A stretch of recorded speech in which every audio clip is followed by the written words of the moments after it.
Hello, can you see me now? So, having some issues with BeLive.tv. I scheduled it, I thought, for 11, and turned out it was for 11:15. But on Facebook, the official Facebook Live scheduled event time was 11, even though it and BeLive are. So this is beta. I'm gonna give them some feedback on how that worked. I put the wrong time in to begin with because it was a little confusing. But then I corrected it, but it corrected in Facebook, but didn't correct in BeLive.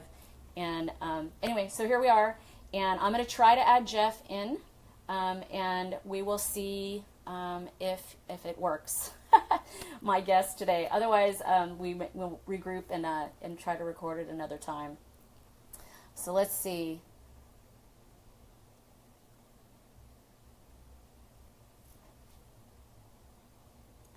Okay, so Jeff is on. Invite to broadcast. Fingers crossed. Thanks for everyone's patience. I appreciate it. There he is. Hi there. Hi. Okay, so I can't hear you. I wonder if it's because, it's because of this. I'm genius. Yay. Okay. Are we good? Can you hear me? Very well. Hi, Mr. Rasco. So thanks everyone for your patience. Although I have one person live other than Jeff, so we may have lost some folks, but hopefully they'll watch the replay. So welcome to the third week of EventCollab Clues. This week, thankfully, I do have a customer, someone who's been a great advocate for EventCollab over the past couple of years, Jeff Rasco. And I'm Megan. In case this is your first time tuning in, I need to remember that people might not watch these in sequence. And so if you're watching the replay, I'm Megan Powers, and I do marketing for EventCollab, which is an event project management tool. And each week I'm doing a show trying to share different tips and tricks on how to use the product. We started out talking about circles, and then last week talked about to-dos. And I thought this week it would be a good opportunity to talk about our Google Drive integration, and Jeff is the perfect person for that. And you'll learn why in a second. Jeff's the CEO of Attendee Management and Cardinal Communications, and he lives in Wimberley, Texas. Jeff, will you tell us a little bit about what your company is, what you guys do? Well, we're a technology focused company that we got our birth in the registration business. And my background is as an event planner, a meeting planner in Houston at MD Anderson Cancer Center. But yeah, the one area that was the hardest for us to deal with, it was just so tedious, was registration.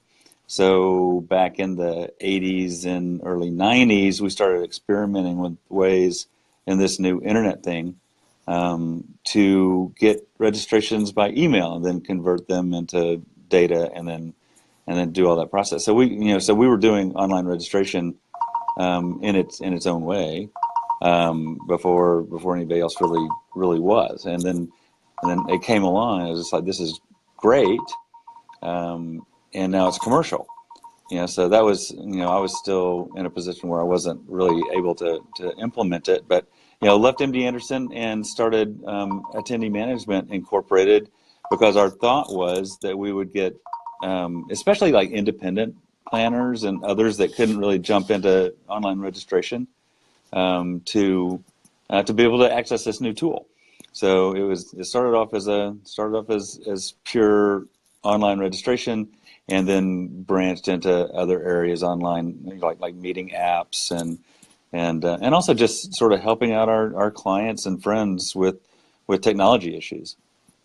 And the Cardinal Communications side is that you guys are doing websites and stuff? Is that what that is? Yeah, Cardinal Communications is they really are technical. They're a development company. Oh, okay. And so we purchased them a couple of years ago from a friend of mine, Rod Marrymore, who a lot of you probably know. And they were doing a lot of like content management and custom development. So one of our products through Cardinal is like a learning management system, a learning management resource. So registration and events, but a little different take on it. Gotcha. Cool.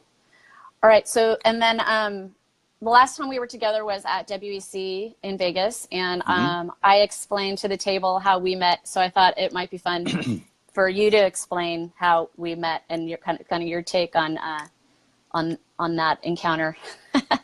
Well, it's funny because that's my big sort between MPI and IMEX and PCMA and some of the other industry things. It's like that's where I go to learn about technology and the new stuff. And I subscribe to Corbin Ball's newsletters, and we're old friends, and Jim Spellos, and a lot of the old time meeting geeks. So that's sort of where we hang out, and we learn just what's going on. So a couple of years ago at WEC, Megan says, "Hey, we'd love to talk to you." My sister Jill was there, and so love to talk to you. And so we said, "Sure." So we went down to the little cafe area and had a conversation with Megan and James Sumter from EventCollab, and we're like, "Well, what is it?" I mean, it's like we like it. It goes back. We were at WEC, and you gave a presentation on Googling your way into the cloud. True, of course. So we had recent. I mean, I'd been an Outlook user, from when it first came out, and so a few years ago, pretty much just before that conference, we had made the switch kind of over my objection to move off of the servers and off of Microsoft Exchange and all of that into this Google Drive and Google Google Apps for Work, or whatever they were calling it at the time. They call it Google G Suite now. They didn't talk to me about the name. Right. Yeah.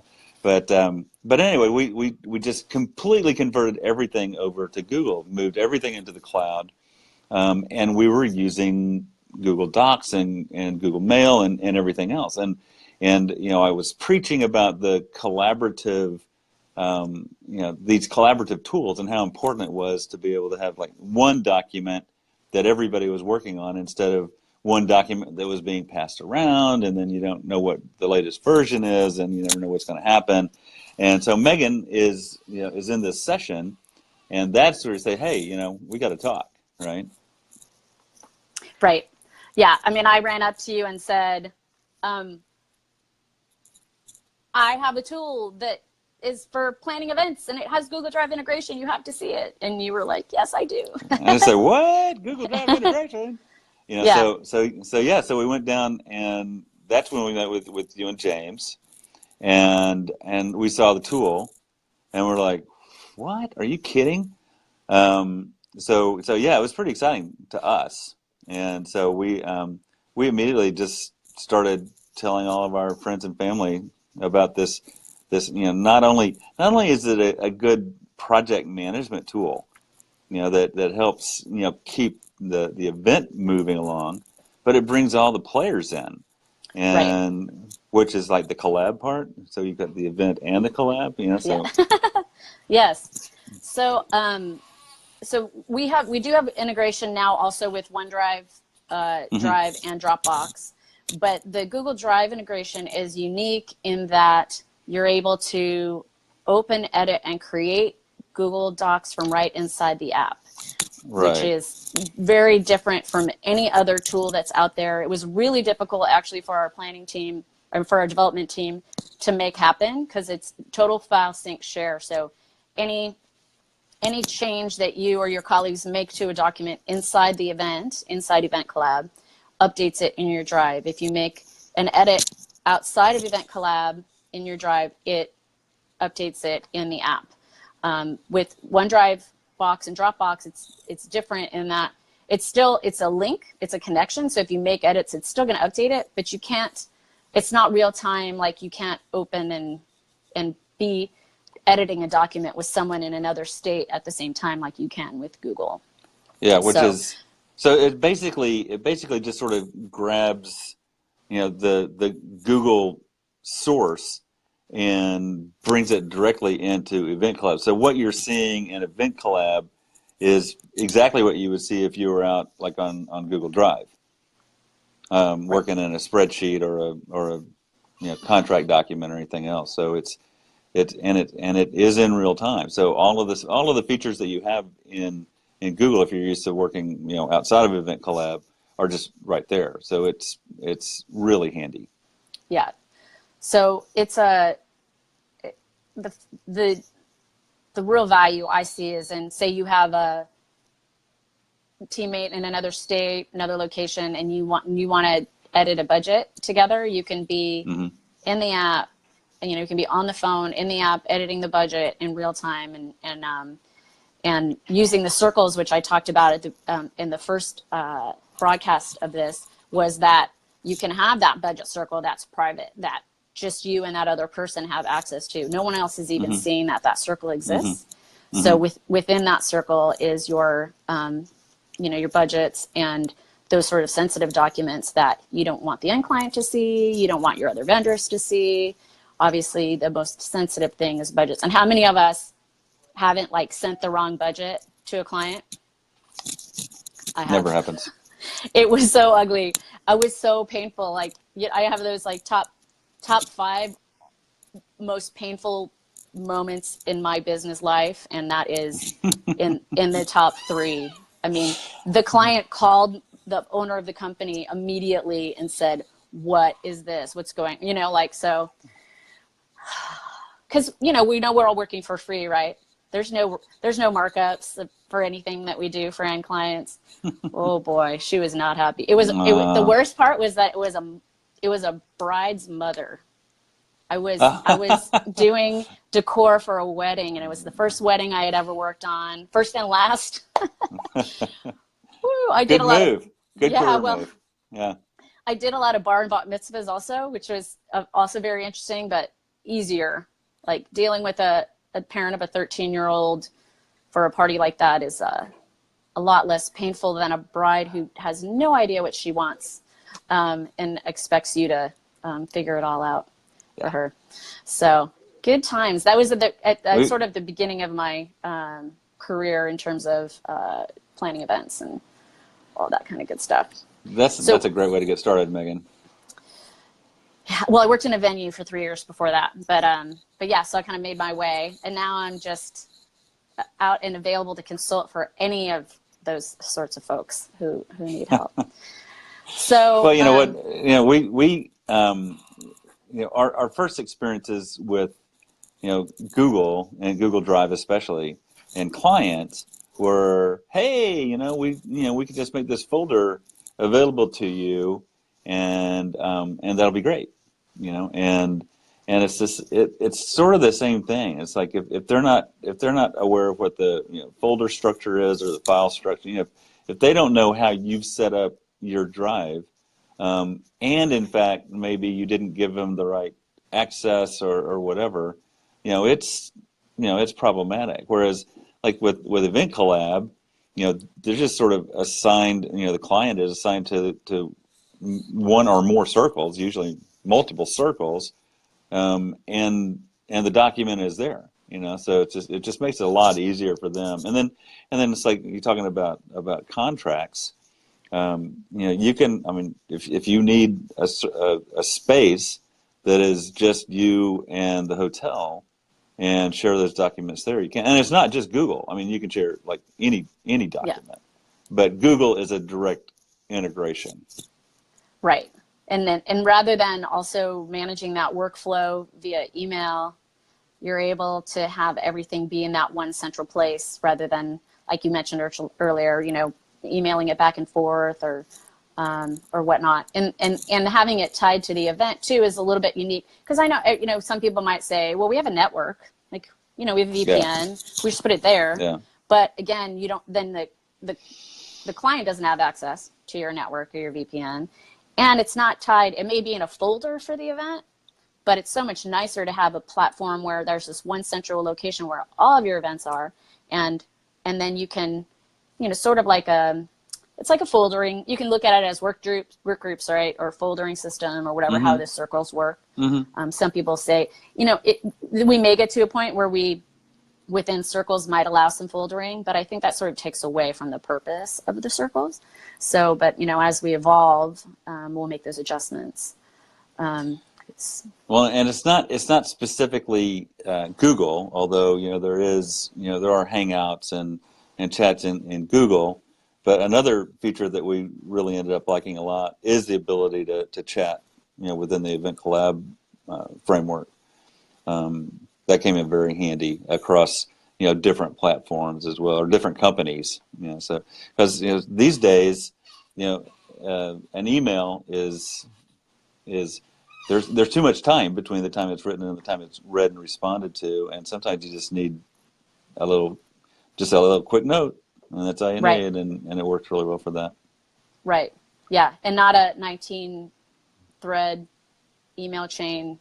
I helped plan an event where I got in. I got it. So I'm a night owl, right? So I'll work late, and then I still give myself the proper amount of sleep normally. So I'll get up when I get up, and I had like 52 email messages, and it was all in one thread. In one thread. It was funny because I actually had I had a screen capture of it, of just as many as I could get in a screen capture on that innovation presentation that I made at MPI last year. And it was all to schedule a meeting. And I was like, what? Like, first of all, there's a tool called Doodle. Like, we could use that. Let's use a tool where everyone just goes and says, instead of everyone having to reply to everyone. It was so painful. I was like, okay. And then you make the evaluation, right? Do I read the first one and the most recent one? Or, how far back do I go in terms of, I read the most recent one and then try to sift through. Right. It was crazy. And that was actually a project I worked on while EventCollab was still in development. And the whole time I was like, oh, I wish EventCollab existed, because it was like a perfect case study for why a tool, why it makes more sense to use a central tool that everyone gets access to versus email. Good times. Good times. So I want to say hi to some people who are on. Oh, that is a Casimiro Ramirez. Is that how you say it? We're talking about EventCollab, which is an event project management tool. And Jeff Rasco here is a customer who, more of an advocate than anything. And so today my topic for the tip of the week. Reminder, I guess I should, Casey. Okay, perfect. I need to, Jeff went away. Remember that some people pop in and I need to kind of regroup, circle back on what the topic is and all that good stuff. So this is my third live broadcast. There he is. And it's the first time I've had a guest. So hopefully next time we'll be able to do split screen, and I'll be able to do screen share and all of that. That was my goal with using BeLive. So we live and learn, right? So, and who else? We have Jill, and that's cute. Is it Bregan? Bregan? How do you say it? Jeff? You on? Jeff, can you hear me?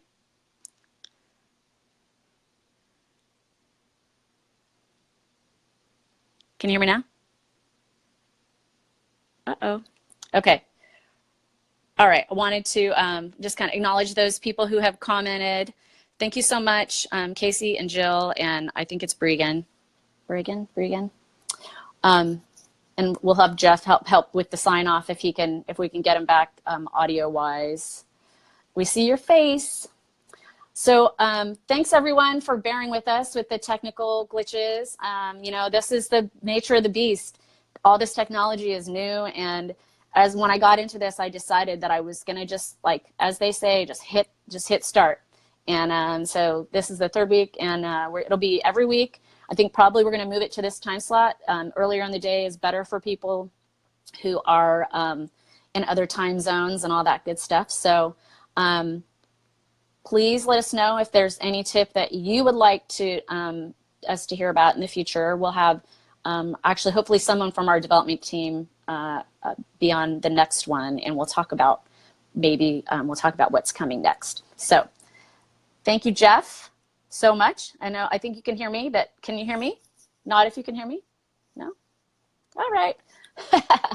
Thank you so much, everyone. I appreciate it. And we'll see you next week for the next tip of the week. Have a good one.